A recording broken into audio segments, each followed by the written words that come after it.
Dan sekarang kita ke penjelasan tentang cara menarik uang dari aplikasi ini ke rekening kita. Yang pertama kita ke menu saya.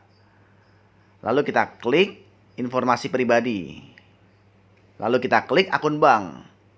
Akun bank ini kita isi bisa berlaku untuk selamanya ataupun kita bisa ganti juga ya nantinya ya.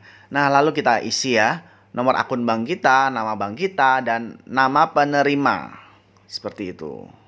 Dan setelah kita isi, kita kembali ke menu saya. Lalu kita klik dompet terenkripsi.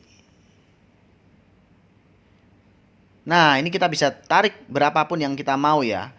Ini saldoku habis nyelesain misi ya, dapat segini ya. Tapi minimal penarikan itu sebesar minimal tuh 100.000. Dan kita akan kena cas sebesar 20.000 sekali nariknya. Nah, kita bisa klik bagian penarikan. Nah, ini kita bisa masukkan jumlah yang ingin ditarik ya.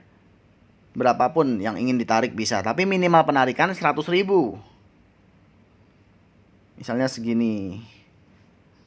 Nanti kita klik aja, kirim sekarang. Dan ini akan masuk ke rekening kita kurang lebih 1 kali 24 jam. Ataupun maksimal paling lambat 2 kali 24 jam. Seperti itu. Dan ini juga aku sudah menerima uang dari aplikasi ini ke rekening aku. Dan aku bisa lampirin buktinya di sini. Ini kalian bisa lihat ya.